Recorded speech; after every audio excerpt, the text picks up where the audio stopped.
bom dia, boa tarde, boa noite, boa madrugada. Eu não sei a que horas você está vendo esse vídeo, mas lá vamos nós, pois um dia melhora.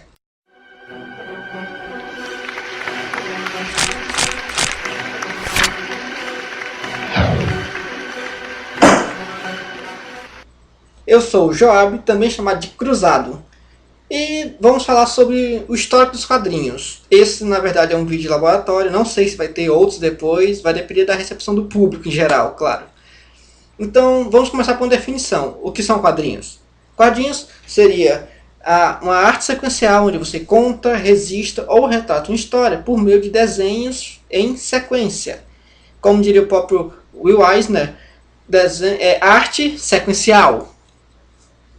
Então, histórias em quadrinhos começaram basicamente no século XIX. Publicação de História de M. Vicksburg, na Europa, do suíço Rodolf Toffer. Desculpa a pronúncia do nome da história, eu não conheço essa língua, não sei como se pronuncia exatamente, mas vai ficar a pronúncia ruim mesmo por hora. O que era essa história? Era um livro ilustrado. Tinha cada página, tinha um painel grande, era um livro pequeno, e embaixo, no fundo, uma pequena legenda. Quem quiser acompanhar online, tem um link logo embaixo na descrição do vídeo. É só você conferir por você próprio. Então, essa história do Rodolf Toffer chegou a ser publicada nos Estados Unidos sob o nome de The Adventures of Mr. Obadiah Outbuck, nos Estados Unidos, e no Brasil, Os Amores do Senhor Jacarandá. Nomezinho legal, eu gostei.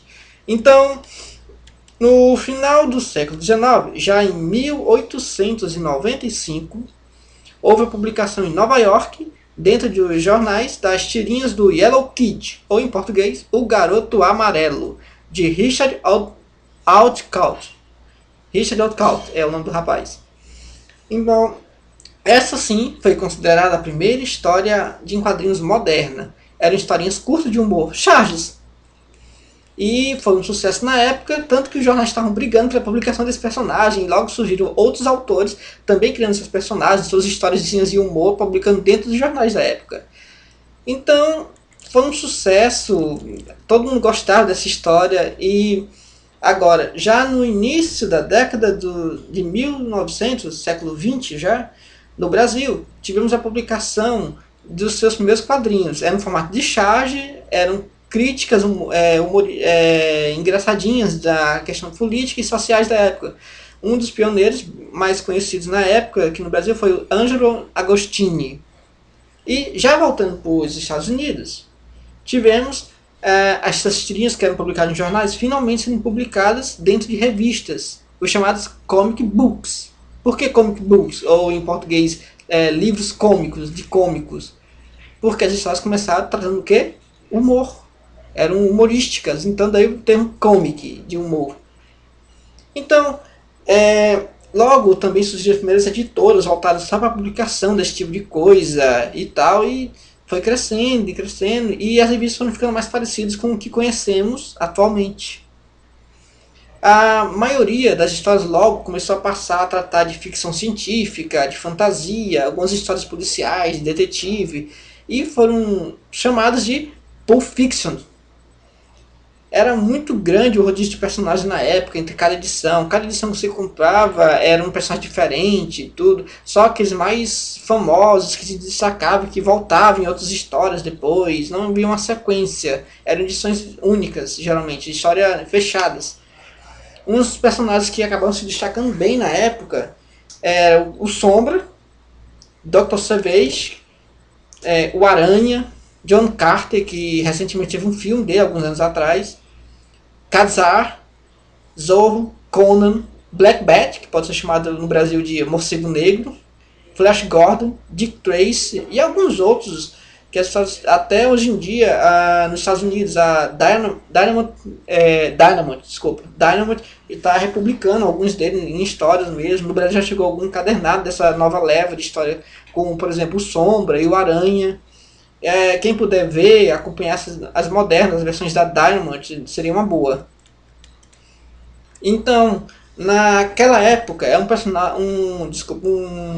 material que vendeu bem na época, se popularizou porque era barato, de baixa qualidade, e fácil de se publicar, e mesmo acessível durante a época de crise econômica que os Estados Unidos estavam passando na época. Era 1929, quem quiser saber mais é bom pesquisar pela quebra da Bolsa.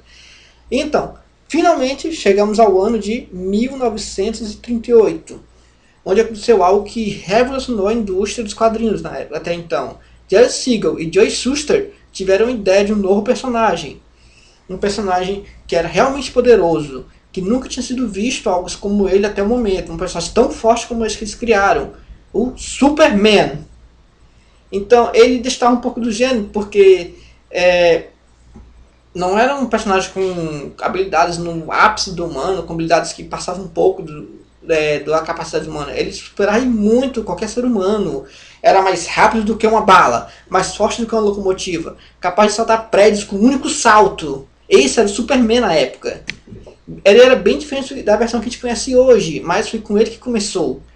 Então, eles com isso acabaram criando um novo gênero, o gênero de super-heróis, e que hoje em dia é o mais difundido dentro dos quadrinhos.